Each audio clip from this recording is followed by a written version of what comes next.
Hi, welcome to this week's video. I just wanted to carry the theme from last time about comfort and joy and peace, how we can find those things, but I wanted to bring it to the role that we play in that. So as we go through the video, you might hear some noise. Me and my family are hanging out, so you may hear some stuff in the background, but either way, I wanted to get to this and just share this from a little bit more of a human perspective and really piggyback off of we have a God of comfort, but one of the ways that He comforts us is through people, and this comes from the outpour of love and support that we saw for our friends who just recently lost their daughter, the support that my family has received of people that maybe didn't know them but know that this was a burden for us too, and that we took this hard as well.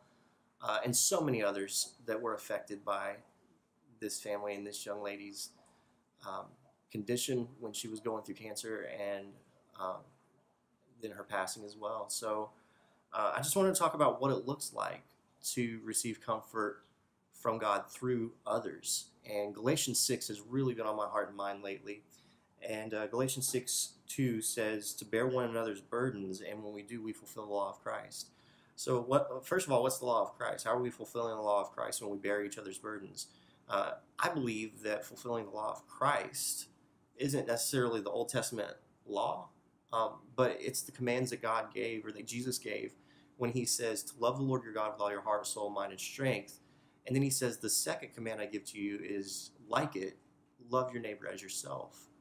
So what does it mean to really love our neighbor? And really the root of love is being able to love people through things, being able to love regardless, unconditional love, loving people through their sorrow, loving people through their wrong, through their brokenness. Actually, verse 1 in Galatians 6 says, if anyone's caught in transgression or in sin, if you're spiritual, you should restore him with a spirit of gentleness. And so our love is manifested in times of joy and good and all of those things, but it's also manifested in the bad times, in the hard times.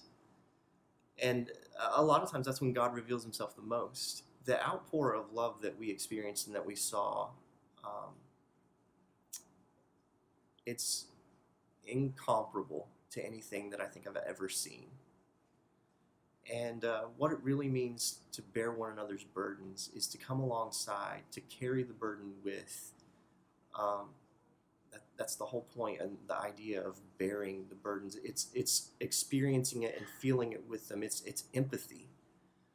It's offering help when possible. It's supporting. It's bringing joy in times of sorrow. It's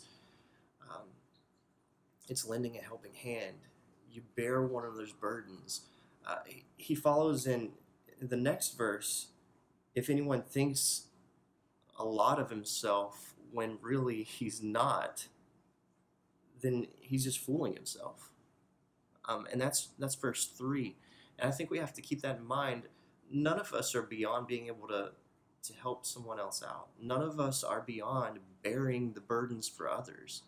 And the beautiful thing that I see here is, and it goes hand in hand with Philippians chapter 2, where Paul is again writing to a different people group, and he says, look out for not only your own interests, but look out for the interests of others. And if we're all looking out for each other's interests, if we're all bearing one another's burdens, if we're all linking together and really helping each other out, especially as believers, then everybody's taken care of. We don't have to worry about what we're going to do next, or how we're going to get through this situation, or how are we going to handle this, or I can't seem to pick myself up. I need other people around me to pick me up. We won't have to worry about that. We're all bearing one another's burdens, and as we do, we're expressing to the world around us what love really is. And isn't that what we're supposed to be doing anyway? Is expressing the love of Christ in our lives. Unfortunately, the best way to do that tends to be in times of trials, or when we're dealing with something hard. So look around you, and this is my challenge for this week and the weeks to come, look around you and see who are the people around you in your life that are in need. Who are people that are weighed down with burdens that you could show the love of Christ to, that you could bear the burdens with them, and in that way fulfill what Jesus has commanded all of us to do, and that's to love. Look around for those people. Maybe they're close to you. Maybe it's somebody that you haven't even met yet and you'll encounter this week or in the near future. But either way, let's carry out the commandment of Christ to really love our neighbors as we love God. And maybe, just maybe, we can help this world change after all.